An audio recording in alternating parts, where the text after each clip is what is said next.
Hi, and welcome to Shep's Chat 501 Civil Rights. We are using a new program this week to record it, so hopefully it will work better. You guys won't have the same sound issues that you had in the past, but it does mean so that I can't go into present mode. So I will be trying to click through it. Give me a second if it takes me a minute to get used to pressing up and down instead of enter. All right, so what do you need to know for this unit? You need to know the 13th, 14th, 15th, 19th, 24th, and 26th Amendments. You have to be able to define civil rights and locate it in the U.S. Constitution. You have to explain why discrimination exists against individuals and why it still exists today, assess the limits of state and federal law in guaranteeing equality to all people, explain why the U.S. Supreme Court plays such an important role relative to civil rights, and identify at least two significant Supreme Court decisions that advance civil rights in the United States. Identify and explain three significant events related to each of the campaigns for civil rights undertaken by African Americans, women, the Latino community, persons with disabilities, and the lesbian, gay, bisexual, transgender, and queer community. Define the goal of affirmative action and explain why this approach is controversial in the United States today. So what if, when your chapter starts out, it starts out with, what if anchor babies were made illegal? So we've already talked about the fact that anchor babies is not technically a term that you want to go around using. It doesn't always sound politically correct. So an anchor baby is somebody that was born here in the United States, typically from parents that were not citizens of the United States, and the parents are Puerto Rican citizens or are Mexican citizens or are Chinese citizens. But once the baby is born here in the United States, that baby becomes a legal U.S. resident, and that comes through us through the 14th Amendment. And in U.S. v. Wong Kim Ark, it clearly states that the man's parents were Chinese, so his parents were Chinese, they came over to the United States, the son was born here, the son goes back to China, he wants to come back again, they're like, Ma, you're not really an American citizen. The Supreme Court says, actually, yes, he is an American citizen because he was born here, so he is a U.S. citizen. So what happened if all of a sudden we decided those people aren't U.S. citizens? Would all those people have to go back to their home country? Does that seem fair? Does the 14th Amendment tell us that those people are citizens? Something you want to think about. Should that be a way to citizenship? All right, so on a side note, dear Christian, okay, so it says, please let me be one of your top 10 teachers after this chapter is over. And the reason why I comment this, and it's not clearly just to Christian, is that the chapter kind of deals with a lot of sensitive topics, and it's some of the stuff, especially in the readings, I kind of thought you guys wouldn't maybe agree with everything that was in there, especially when it deals with civil rights and the fact that there's still inequality or racism today. I know that we don't all agree on the idea of white privilege or what that means. So we're trying to look at this more from a historical perspective through this chapter, and then we can discuss and analyze how we think that plays out in society today. But for the content-wise, make sure you go off of what the textbook tells you, because that's what the AP government test is going to be based off of.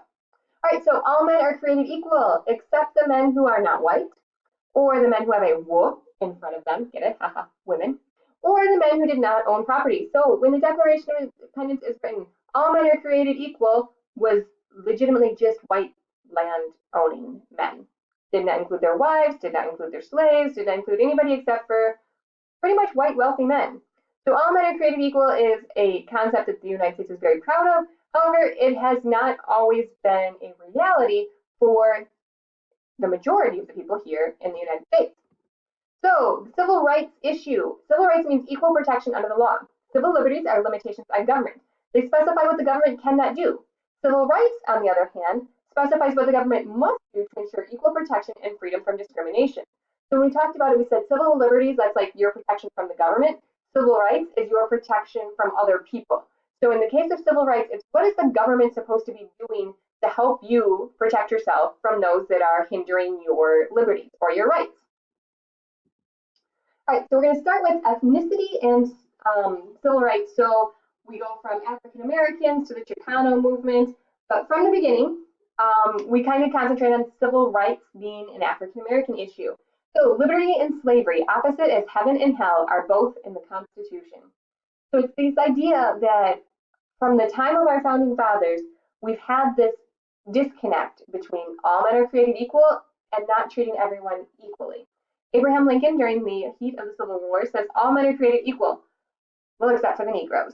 So what he's trying to say here is we get this interpretation or this idea that we should be treating everybody fairly and that everyone should be equal.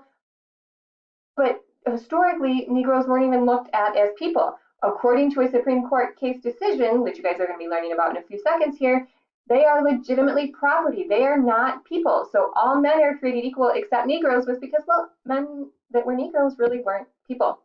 So President Johnson versus Congress. This is an important topic that your text kind of talks about, and I just want to touch on it really, really fast. Abraham Lincoln, who leads the Union during the Civil War, is assassinated and is replaced by a Southern slaveholder. So the irony is that the vice president during the Civil War was actually a Southern slaveholder, and the Republican Congress at the time believes very strongly that Johnson is not strong enough against the South. They feel like he is having too much pity for the South and isn't doing enough to help the freed slaves. So every time Johnson vetoes something, they override his vetoes. They try to impeach him. So Congress makes a law knowing that Johnson is going to break the law.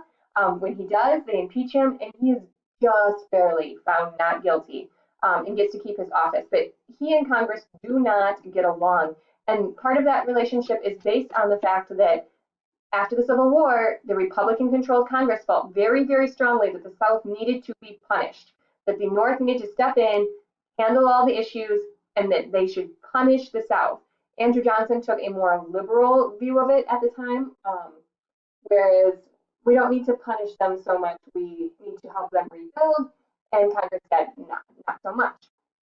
So there are some important civil rights cases and amendments that come up. In 1857, we have the Dred Scott v. Sanford decision. This is going to be pre-Civil War. This is the decision that I just talked about where they say it's not a person, it's being a slave. It's not a person, it is property, and it needs to be returned. They don't have the same rights. They're not actual United States citizens. They are just property. And this is going to fuel a lot of the issues that lead up to the pending Civil War. They had been building and building and building, and in Dred Scott v. Sanford, when we officially call them property, people are kind of like, I think we've had enough. 1863, President Abraham Lincoln emancipates the slaves in the South, which means what? Legitimately nothing. He emancipates the slaves in the states that no longer view him as the president. So he frees all the slaves, but his Emancipation Proclamation means nothing. Instead, it is the 13th Amendment in 1865 that technically is going to be what frees all of the slaves, making slavery and indentured servitude illegal here in the United States. In 1866, we're going to pass our first Civil Rights Act, and they're going to declare that unconstitutional. They're going to say, no, you can't do that. So what do we have to do? We have to pass an amendment to the Constitution. In 1868, we get the 14th Amendment, which is going to be known as the Equal Rights Amendment. And that says that all people, once again, except for the men that have woe in front of them, are created equal regardless of their ethnicity. So in 1868, we get the Equal Rights Amendment. And then in 1870, when evidently the South still didn't get the message, we say, okay, we're going to pass the 15th Amendment. And the 15th Amendment gives African American men the right to vote. It does not necessarily mean that African American men are allowed to vote. It just means that legally they can vote. All right, so we have some civil rights acts. The Civil Rights Act of 1872 is known as the Anti-Ku Klux Klan Act. And in this act, it is a federal crime for anyone to use law or custom to deprive individuals of their rights. So you cannot use laws, you cannot use scare tactics, burning crosses, those are all illegal. Yet for the next almost 100 years, they're going to happen regularly in the South. In 1875, we have the Second Civil Rights Act, where everyone is entitled to the same enjoyment of public places. This is considered unconstitutional, and it's the one that's going to be replaced by the 14th Amendment. And then in 1879, the Enforcement Act, which sets criminal sanctions for those interfering with the right to vote. Once again, it's going to take about 80 years for us to figure this one out. But the Enforcement Act says that you cannot interfere with African American people's men's right to vote. In the South, they come up with something they call black codes as a way to get around this. And it's a way to legally deny the rights to freed slaves. They say you can only be out during certain times of the day.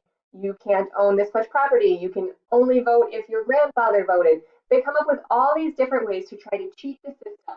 So it's not just about Black people. It might be about everybody, but the people that it's affecting are Black people. So it doesn't come right out and say, no Black person can do this. It just says, nobody can do this.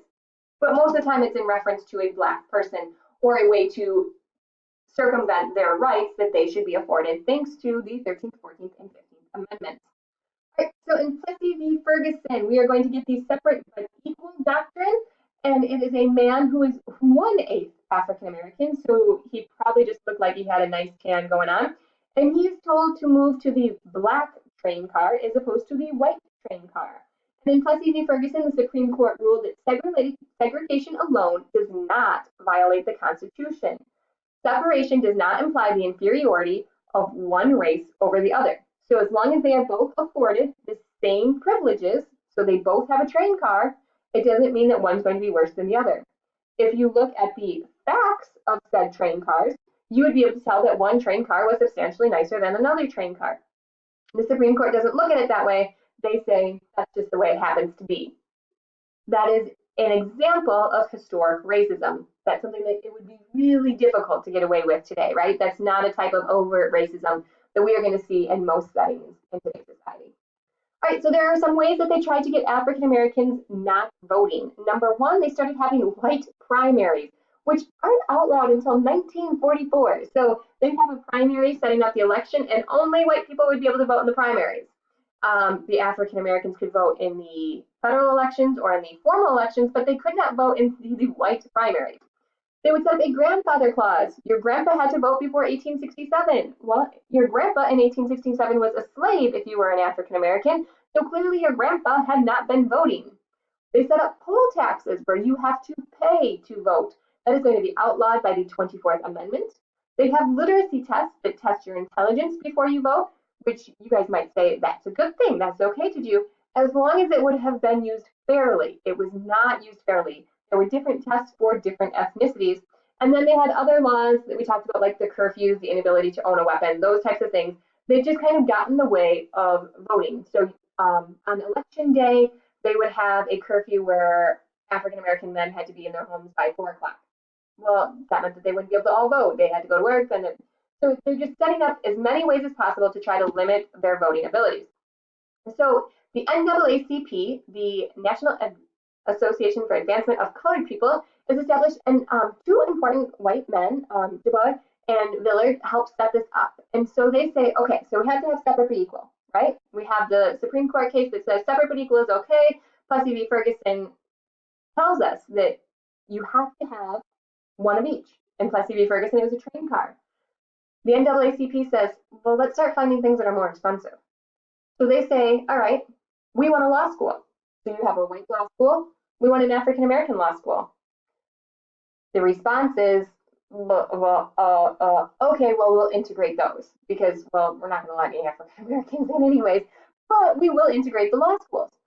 So that is one of the ways that the NAACP starts shaping some policy is, okay, finding all of the places where there's not something offered to us or where it would be expensive to offer us something identical to it that would prohibit our use. This is when we're going to get into Brown versus the Board of Education, which I am sure is a Supreme Court case that you guys are all familiar with, and it deals with the 14th Amendment. And in this decision, they say that the separation of school children is inherently unequal. So segregation in schools violates the 14th Amendment's Equal Protection Clause. So white people, brown people, red people, yellow people, whatever colored people you want to be purple, you all get to go to the same school. And then there's going to be a second Brown versus the Board of Education, because a lot of the schools, not just in the South, in the North as well, are going to slowly drag their feet on integrating schools and say, well, we'll get to it, or we're on that. That's not good enough anymore. So in Brown versus the Board of Education 2, it says you have to integrate schools with all deliberate speed. And then lastly, the Arkansas National Guard against Eisenhower's 101st Airborne. This is an event known as the Little Rock Nine, and these are 9 African American children that are trying to get into the historically white school, and the governor of Arkansas calls in the National Guard, blocks their entry, and Dwight Eisenhower, who had just served as the general in World War II, calls in the 101st Airborne and says, get those little kids in that school. And these 9 children are led in by the 101st Airborne, because that is the only way that the residents of Arkansas in Little Rock were going to allow white children to attend school. All right, so that is where we're going to stop for Shep's Chat 501. Stay tuned for Shep's Chat 502.